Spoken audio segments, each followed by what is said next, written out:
அவர் எதுவுமே பேச மாட்டார். தமிழ்நாட்டை பற்றி அக்கறை இல்லாத ஒரு முதலமைச்சர்.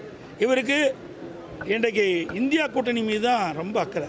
மத்தியில் ஆட்சி அதிகாரத்துக்கு வரணும், மாநிலத்தில் ஆட்சி அதிகாரம் இருக்கணும், 2 பகுதியில் ஆட்சிக்கு வந்த பிறகு கொள்ளையடிக்கணும். இதுதான் இவருடைய திட்டம்.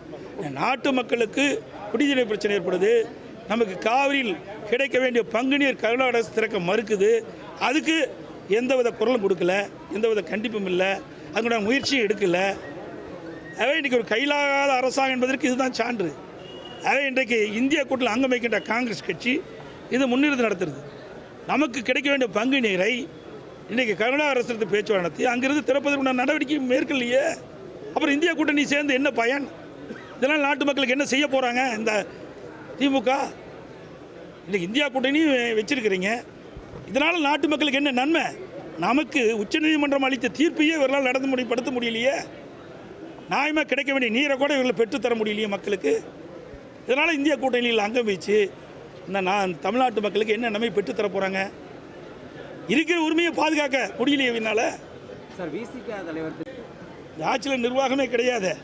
இதே அனைத்து இந்திய அண்ணா திராவிட முன்னேற்ற கழகம் ஆட்சி இருக்கின்ற போது தேர்தல் நடந்தது. இப்படிப்பட்ட சம்பவம் எங்கேயும் நடக்கலை. அது உரிய முறையில் நாங்கள் பாதுகாத்துட்டு இருந்தோம். இன்றைக்கு இந்த விடியா திமுக ஆட்சி ஏற்பட்ட பிறகு இன்றைக்கு வெப்பம் அதிகரிச்சிடுது. இந்த கோடை காலத்தில் எவ்வளோ மின்சாரம் தேவை என்பதை முன்கூட்டி அறிந்து அதற்கு தேவையான ஏற்பாடு செஞ்சுருக்கணும். அதுவும் தவற விட்டுட்டாங்க. எங்கே பார்த்தாலும் அடிக்கடி மின்தடை ஏற்படுது. அதுக்கு நிரந்தர தீர்வு கிடையாது. ஒரு கையிலாகாத அரசாங்கம் என்பதற்கு இதுதான் சான்று. ஒரு சுமூகமான உடன்பாடு ஏற்படுவதற்கு மாவட்ட ஆட்சித்தலைவர்களும் காவல்துறை கண்காணிப்பாளர்களும் நடவடிக்கை எடுப்பதாக எனக்கு தகவல் கிடைச்சிருக்குது. அந்த முயற்சி எடுத்துகிட்டு இருக்கிறாங்க. இது அமைதி நிகழ வேண்டும். ஆக இதை ஒரு பெரிதாக பெரிதுபடுத்த வேண்டாம் என்று இந்த நேரத்தில் கேட்டுக்கிறேன். அனைவரும் சகோதரத்தோடு தான் வாழ வேண்டும். இன்றைக்கி ஒரு குடும்பமாக வாழ்ந்துகிட்டு இருந்த பகுதியில் ஏதோ சில காரணத்திற்காக இப்படிப்பட்ட பிரச்சனை நிகழ்ந்துட்டது. இது உண்மையிலே வருத்தம் அளிக்கின்றது. இது நம்ம மாவட்டத்தில் அழைச்சி வருத்தம் அளிக்கின்றது.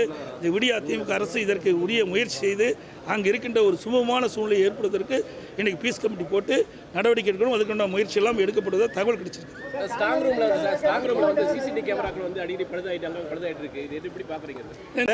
கால்நடை பூங்காவை துவப்பதற்கு இவங்களுக்கு என்ன நேரம் தேவை?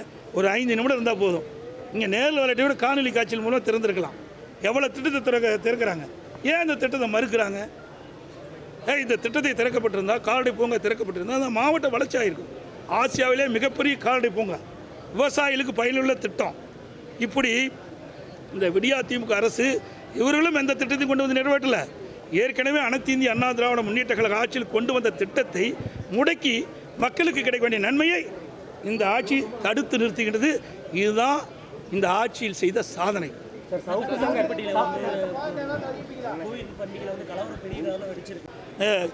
நிறைவேற்றிருக்கலாம். அத்திக்கடை வனாசி திட்டத்தில் அந்த 15% பணி நிறைவேற்றியிருந்தால் அந்த வறண்ட ஏரிகள் முழுவதும் நிரப்பப்பட்டிருக்கும். அதனால் ஈரோடு மாவட்டம், திருப்பூர் மாவட்டம், கோயம்புத்தூர் 3 மாவட்டத்தில் இருக்கின்ற ஏரிகள் நிரம்பி இந்த கோடை காலத்தில் நிலத்தடி நீர் உயர்ந்து விவசாய தேவை நீர் கிடைச்சிருக்கு, குடிப்பது தேவை நீர் இருக்கு. அதையும் கிடப்பில் போட்டாங்க. அதிமுக ஆட்சியில் கொண்டு வந்த திட்டம் இன்றைக்கு 100 ஏரி திட்டம். நீரேற்றின் மூலமாக 4 சட்டமன்ற தொகுதி, சேலம் மாவட்டத்தில் 4 சட்டமன்ற தொகுதி, மேட்டூர் சட்டமன்ற தொகுதி, ஓமலூர் சட்டமன்ற தொகுதி, சங்ககிரி சட்டமன்ற தொகுதி, எடப்பாடி சட்டமன்ற வறண்ட 100 ஏரிகளுக்கு நீர் நிரப்புகின்ற திட்டத்தை முதற்கட்டமாக 6 ஏரிகளுக்கு நீர் நிரப்புவதற்கு நான் திறந்து வச்சேன். அதுக்கு முன்னாடி ஆட்சி பொறுப்பேற்று 3 ஆண்டு காலம் ஆகுது திமுக ஆட்சி. 3 ஆண்டு காலத்தில் இந்த திட்டம் வேண்டுமென்ற அண்ணா திமுக ஆட்சியில் தொடங்கப்பட்ட திட்டம் என்ற ஒரே காரணத்திற்காக கிடப்பில் போட்டு இன்றைக்கி போன வருஷம் பார்த்திங்கன்னா இன்றைக்கி போன ஆண்டுக்கு முந்தி தாண்டு உபரி நீர் மேட்டூர்லேருந்து மேட்டூர் அணை நிரம்பி உபரி நீர் வெளியே போய் கடலில் கலந்தது. இந்த ஒரு 20% தான் இந்த பணி நிறைவேற்றப்படாமல் இருந்தது. அது நிறைவேற்றப்பட்டிருந்தால் இந்த நீரேற்றின் மூலமாக 100 ஏரி நிரப்பியிருந்தால் நம்முடைய சேலம் மாவட்டத்தில் விவசாயி இந்த 4 சட்டமன்ற தொகுதிக்கிட்ட விவசாயிகளுக்கு நிலத்தடி நீர் உயர்ந்து விவசாய தேவை நீர் கிடச்சிருக்கும், குடிப்பதற்கு தேவை நீர் கிடச்சிருக்கும். அதே போல் அத்திக்கடை அவனாசி திட்டம் அதிமுக ஆட்சியில் 85 பொறுப்பேற்புக்கு முன்பு எவ்வளோ வாக்குறுதி கொடுத்தாங்க. ஆட்சிக்கு தொடர்ந்து 1000 தடுப்பணை கட்டினாங்க. எத்தனை தடுப்பணை கட்டினாங்க? இன்றைக்கி வறட்சி நிலவிக்கிட்டு இருக்குது. கோடை காலத்தில் இன்றைக்கு வரலாறு காணாத வெப்பம். இதனால் நாளுக்கு நாள் தண்ணீர், நிலத்தடி நீர் குறைஞ்சிக்கிட்டே போகுது. இதெல்லாம் அதிமுக ஆட்சியில் குடிமராமத்து திட்டத்தை கொண்டாந்தான். அதையெல்லாம் இந்த ஆட்சியில் தொடர்ந்து இருந்தால் இந்த 2 ஆண்டுக்கு முன்னுக்கு நல்லா மழை பொழிஞ்சுது. அப்போ எல்லாமே இந்த ஏரி குளத்தில் தண்ணி தேக்கி இன்றைக்கு இந்த மாதிரி கோடை காலத்தில் இதை பயன்படுத்தியிருக்கோம். நிலத்தடி நீர் உயர்ந்திருக்கும், விவசாயிகளுக்கு தேவையான நீர் கிடைச்சிருக்கும், மக்களுக்கு தேவையான குடிநீர் கிடைச்சிருக்கும். அதையெல்லாம் செய்யலை. எந்த தடுப்பணையும் கட்டலை. கொடுக்கப்பட்ட வாக்குறுதி நிறைவேற்ற கோதுமை பீர் வந்து மக்களுக்கு கொண்டு குடிமக்களுக்கு கொண்டு அறிமுகப்படுத்துறதா சொல்லியிருக்காங்க. ஆமாம், அதுதான் நாட்டுக்கு முக்கியம். குடிநீர் முக்கியம் இல்லை, பீர் தான் முக்கியம். ஏன்னா எப்போ இந்த விடியா திமுக அரசு ஆட்சிக்கு வந்ததோ அதில் மதுபானத்தெல்லாம் நம்ம கண்ணுக்கு அர்த்தமாக இருக்குது. அதில் தான் வருமானம் அதிகமாக கிடைக்கிது, அதெல்லாம் அதிகமாக கவனம் செலுத்துகிறாங்க. அது மட்டும் இல்லை, ஒரு தகவல் வெளியாக இருக்குது. அது பர்சனலாக இல்லை அரசியல் ஏதாவது கலந்துருக்கு? ரகசியமாக நான் வெளிநாட்டுக்கு போகிறவங்கள ஒன்றும் போட மாட்டேங்க, கேள்வி கேட்க மாட்டேங்க. ஸ்பெயின் நாட்டுக்கு போகிறவங்க, துபாய் நாட்டுக்கு போகிறவங்க, அமெரிக்கா போகிறவங்கள கேள்வி கேட்க மாட்டேங்க. நான் பக்கத்தில் கேரளாவில் ஆயுர்வேத சிகிச்சைக்காக போனேன். இதை என்ன பட்டிமன்றம் வச்சே சொல்லிட்டு போக முடியும்?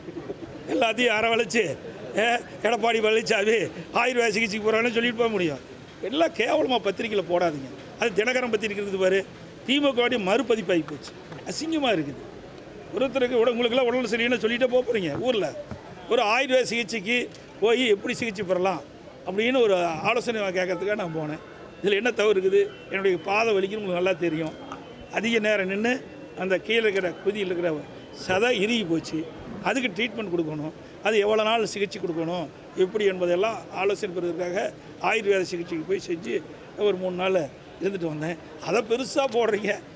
ஏன்னா என்னை பொறுத்த வரைக்கும் விளம்பரப்படுத்த கிடையாது. சைக்கிளில் போனால் முதலமைச்சர் விளம்பரப்படுத்துவீங்க, பளு தூக்குனா விளம்பரப்படுத்துவீங்க, வெளிநாடு போனால் ஃபோட்டோ போடுவீங்க, அவர் விளையாடுறதெல்லாம் ஃபோட்டோ காட்டுவீங்க.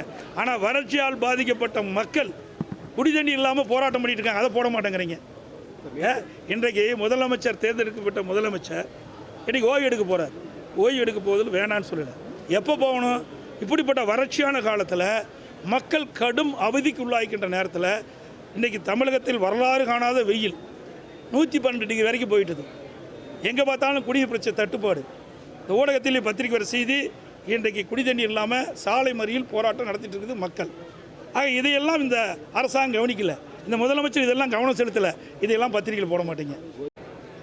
இன்றைக்கி இந்தியா கூட்டணி வச்சிருக்கிறீங்க, இதனால் நாட்டு மக்களுக்கு என்ன நன்மை?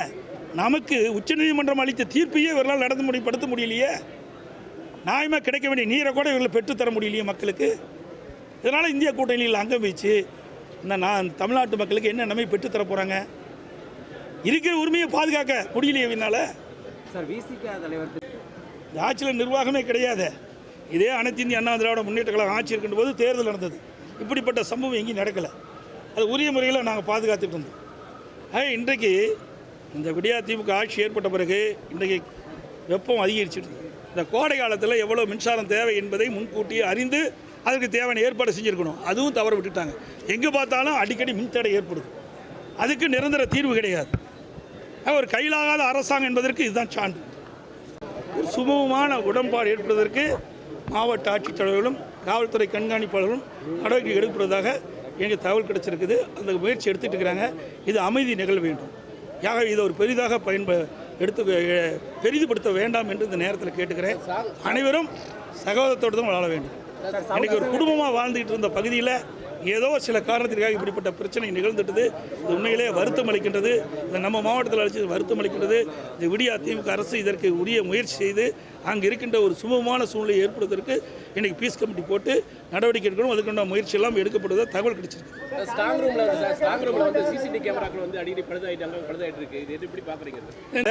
கால்நடை பூங்காவை துவப்பதற்கு இவங்களுக்கு என்ன நேரம் தேவை?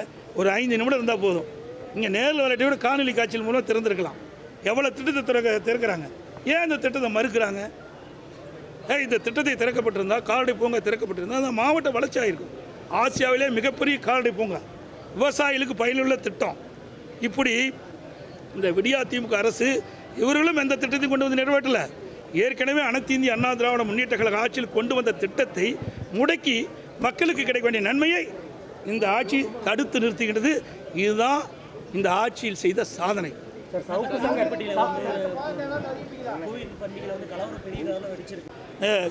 நிறைவேற்றிருக்கலாம். அத்திக்கடை வனாசி திட்டத்தில் அந்த 15% பணி நிறைவேற்றியிருந்தால் அந்த வறண்ட ஏரிகள் முழுவதும் நிரப்பப்பட்டிருக்கும். அதனால் ஈரோடு மாவட்டம், திருப்பூர் மாவட்டம், கோயம்புத்தூர் 3 மாவட்டத்தில் இருக்கின்ற ஏரிகள் நிரம்பி இந்த கோடை காலத்தில் நிலத்தடி நீர் உயர்ந்து விவசாய தேவை நீர் கிடைச்சிருக்கு, குடிப்பது தேவை நீர் இருக்குது. அதையும் கிடப்பில் போட்டாங்க. திமுக ஆட்சியில் கொண்டு வந்த திட்டம் இன்றைக்கு 100 ஏரி திட்டம். நீரேற்றின் மூலமாக 4 சட்டமன்ற தொகுதி, சேலம் மாவட்டத்தில் 4 சட்டமன்ற தொகுதி, மேட்டூர் சட்டமன்ற தொகுதி, ஓமலூர் சட்டமன்ற தொகுதி, சங்ககிரி சட்டமன்ற தொகுதி, எடப்பாடி சட்டமன்ற வறண்ட 100 ஏரிகளுக்கு நீர் நிரப்புகின்ற திட்டத்தை முதற்கட்டமாக 6 ஏரிகளுக்கு நீர் நிரப்புவதற்கு நான் திறந்து வச்சேன். அதுக்கு முன்னாடி ஆட்சி பொறுப்பேற்று 3 ஆண்டு காலம் ஆகுது திமுக ஆட்சி. 3 ஆண்டு காலத்தில் இந்த திட்டம் வேண்டுமென்ற அண்ணா திமுக ஆட்சியில் தொடங்கப்பட்ட திட்டம் என்ற ஒரே காரணத்திற்காக கிடப்பில் போட்டு இன்றைக்கி போன வருஷம் பார்த்திங்கன்னா எனக்கு போன ஆண்டுக்கு முந்தி தாண்டு உபரி நீர் மேட்டூர்லேருந்து மேட்டூர் அணை நிரம்பி உபரி நீர் வெளியே போய் கடலில் கலந்தது. இந்த ஒரு 20% தான் இந்த பணி நிறைவேற்றப்படாமல் இருந்தது. அது நிறைவேற்றப்பட்டிருந்தால் இந்த நீரேற்றின் மூலமாக 100 ஏரி நிரப்பியிருந்தால் நம்முடைய சேலம் மாவட்டத்தில் விவசாயி இந்த 4 சட்டமன்ற தொழில்கின்ற விவசாயிகளுக்கு நிலத்தடி நீர் உயர்ந்து விவசாய தேவை நீர் கிடச்சிருக்கும், குடிப்பதற்கு தேவை நீர் கிடச்சிருக்கும். அதே போல் அத்திக்கடை அவனாசி திட்டம் அதிமுக ஆட்சியில் 85 பொறுப்பேற்புக்கு முன்பு எவ்வளோ வாக்குறுதி கொடுத்தாங்க. ஆட்சிக்கு தொடர்ந்து 1000 தடுப்பணை கட்டினாங்க. எத்தனை தடுப்பணை கட்டினாங்க? இன்றைக்கி வறட்சி நிலவிக்கிட்டு இருக்குது. கோடை காலத்தில் இன்றைக்கு வரலாறு காணாத வெப்பம். இதனால் நாளுக்கு நாள் தண்ணீர் நிலத்தடி நீர் குறைஞ்சிக்கிட்டே போகுது. இதெல்லாம் அதிமுக ஆட்சியில் குடிமராமத்து திட்டத்தை கொண்டாந்தான். அதையெல்லாம் இந்த ஆட்சியில் தொடர்ந்து இருந்தால் இந்த 2 ஆண்டுக்கு முன்னாடி நல்லா மழை பொழிஞ்சுது. அப்போ எல்லாமே இந்த ஏரி குளத்தில் தண்ணி தேக்கி இன்றைக்கு இந்த மாதிரி கோடை காலத்தில் அதை பயன்படுத்தியிருக்கோம். நிலத்தடி நீர் உயர்ந்திருக்கும், விவசாயிகளுக்கு தேவையான நீர் கிடச்சிருக்கும், மக்களுக்கு தேவையான குடிநீர் கிடச்சிருக்கும். அதையெல்லாம் செய்யலை. எந்த தடுப்பணையும் கட்டலை. கொடுக்கப்பட்ட வாக்குறுதி நிறைவேற்ற கோதுமை பீர் வந்து மக்களுக்கு கொண்டு குடிமக்களுக்கு கொண்டு அறிமுகப்படுத்துறதா சொல்லியிருக்காங்க. ஆமாம், அதுதான் நாட்டுக்கு முக்கியம். குடிநீர் முக்கியம் இல்லை, பீர் தான் முக்கியம். ஏன்னா எப்போ இந்த விடியா திமுக அரசு ஆட்சிக்கு வந்ததோ அதில் மதுபானத்தெல்லாம் நம்ம கண்ணுக்கு அர்த்தமாக இருக்குது. அதில் தான் வருமானம் அதிகமாக கிடைக்கிது. அதெல்லாம் அதிகமாக கவனம் செலுத்துகிறாங்க. அது மட்டும் இல்லை, தகவல் வெளியாக இருக்குது. அது பர்சனல் இல்லை அரசியல் ஏதாவது கலந்துருக்கு. ரகசியமாக நான் வெளிநாட்டுக்கு போகிறவங்கள ஒன்றும் போட மாட்டேங்க, கேள்வி கேட்க மாட்டேங்க. ஸ்பெயின் நாட்டுக்கு போகிறவங்க, துபாய் நாட்டுக்கு போகிறவங்க, அமெரிக்கா போகிறவங்கள கேள்வி கேட்க மாட்டேங்க. நான் பக்கத்தில் கேரளாவில் ஆயுர்வேத சிகிச்சைக்காக போனேன். இது என்ன பட்டிமன்றம் வச்சா சொல்லிட்டு போக முடியும்? எல்லாத்தையும் அரவழைச்சு எடப்பாடி பழனிசாமி ஆயுர்வேத சிகிச்சைக்கு போகிறான்னு சொல்லிட்டு போக முடியும்? எல்லாம் கேவலமாக பத்திரிக்கையில் போடாதீங்க. அது தினகரன் பத்திரிக்கை இருக்குது பாரு, திமுக மறுபதிப்பாகி போச்சு. அசிங்கமாக இருக்குது. ஒருத்தருக்கு உங்களுக்குலாம் உடல் சரியில்லைன்னு சொல்லிகிட்டே போகிறீங்க. ஊரில் ஒரு ஆயுர்வேத சிகிச்சைக்கு போய் எப்படி சிகிச்சை பெறலாம் அப்படின்னு ஒரு ஆலோசனை கேட்கறதுக்காக நான் போனேன். இதில் என்ன தவறு இருக்குது? என்னுடைய பாதை வலிக்குன்னு உங்களுக்கு நல்லா தெரியும். அதிக நேரம் நின்று அந்த கீழே இருக்கிற குதியில் இருக்கிற சதை இறுகி போச்சு. அதுக்கு ட்ரீட்மெண்ட் கொடுக்கணும். அது எவ்வளோ நாள் சிகிச்சை கொடுக்கணும் எப்படி என்பதெல்லாம் ஆலோசனை பெறுவதற்காக ஆயுர்வேத சிகிச்சைக்கு போய் செஞ்சு ஒரு 3 நாள் இருந்துட்டு வந்தேன். அதை பெருசாக போடுறீங்க. ஏன்னா என்னை பொறுத்த வரைக்கும் விளம்பரப்படுத்த கிடையாது. சைக்கிளில் போனால் முதலமைச்சர் விளம்பரப்படுத்துவீங்க, பளு தூக்குனா விளம்பரப்படுத்துவீங்க, வெளிநாடு போனால் ஃபோட்டோ போடுவீங்க, அவர் விளையாடுறதெல்லாம் ஃபோட்டோ காட்டுவீங்க. ஆனால் வறட்சியால் பாதிக்கப்பட்ட மக்கள் குடிதண்ணி இல்லாமல் போராட்டம் பண்ணிட்டு இருக்காங்க, அதை போட மாட்டேங்கிறீங்க. இன்றைக்கு முதலமைச்சர் தேர்ந்தெடுக்கப்பட்ட முதலமைச்சர் இன்றைக்கி ஓய்வு எடுக்க போகிறார். ஓய்வு எடுக்க போவதில் வேணான்னு சொல்லலை. எப்போ போகணும்? இப்படிப்பட்ட வறட்சியான காலத்தில் மக்கள் கடும் அவதிக்கு உள்ளாகின்ற நேரத்தில் இன்றைக்கி தமிழகத்தில் வரலாறு காணாத வெயில் 112 டிகிரி வரைக்கும் போயிட்டது. எங்கே பார்த்தாலும் குடிநீர் பிரச்சனை தட்டுப்பாடு.